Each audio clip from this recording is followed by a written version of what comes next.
Esther Lynn, MMA Fighting. The Great Divide is a new recurring feature here at MMA Fighting in which writers debate a topic in the world of MMA, whether it's news, a fight, a crazy thing somebody did, a crazy thing somebody didn't do, or some moral dilemma threatening the very foundation of the sport, and try to figure out a resolution.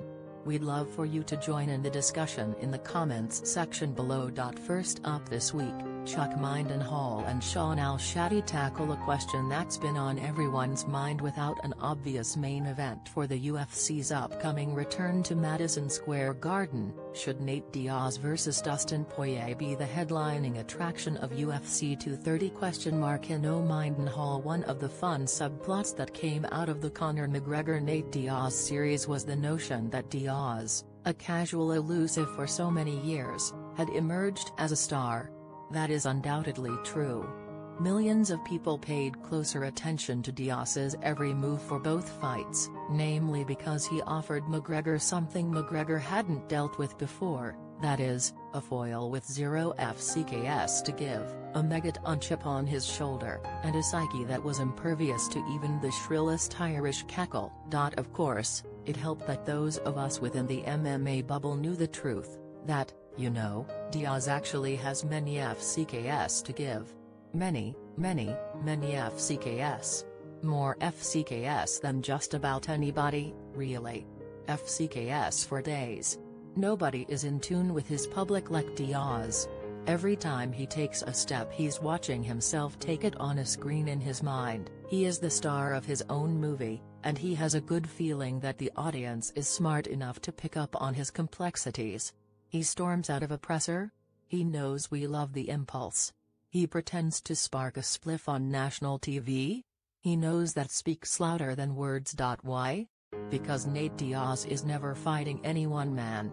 Nate Diaz is always fighting the man.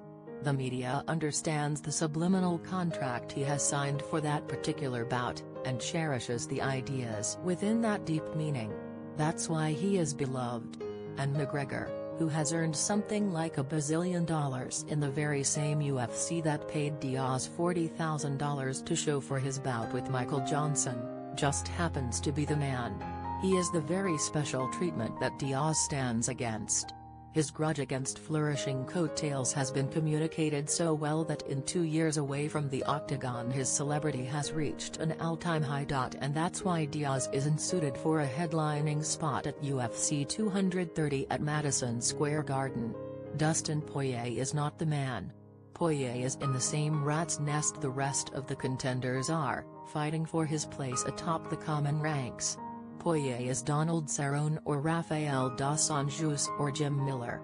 A Diaz-Poirier fight is fascinating from an action standpoint, and promises to deliver. But it lacks the bigger meaning that makes people care about Diaz. Why did he seem like an epiphany to so many in his fight with McGregor? Because he was Stockton's version of Tom Joad. He was fighting not just for himself, but for every other fighter's place to stand. Subconsciously, he was a feeling of exhilaration in the stomach. Those switches he was throwing were aimed at Dana, Endeavor, Lorenzo, and everybody else who has ever made a buck off him. Poirier isn't bringing that out, not as a kid from Louisiana with problems of his own. The fight is perfectly placed on the main card, below a John Jones's bout. And will be like a match hitting a dry barn, but it's a fight that only goes yay deep. If McGregor beats Khabib Nurmagomedov at UFC 229, and calls for Diaz to take care of business in New York City so that they can meet again, the UFC would be dumb not to capitalize on that and perhaps even help in the orchestration. As is, Diaz is fighting Dustin Poirier in what looks like a damn good banger, but that's not enough to carry a major PPV. Yes, Al-Shatti. First off, I preface everything I'm about to write with the caveat that if John Jones is somehow freed from his USADA issues early, a proposition that once sounded ridiculous but is increasingly seeming to be in play, then this entire argument is null and void. Make no bones about it, If Jones is available on November 3, then he should headline Madison Square Garden, especially with the former light heavyweight champ out here looking more like a bricked-up heavyweight with each passing day. But if that ends up not being the case, and Jones is kept in USADA purgatory through the fall, then there really is only one solution for you.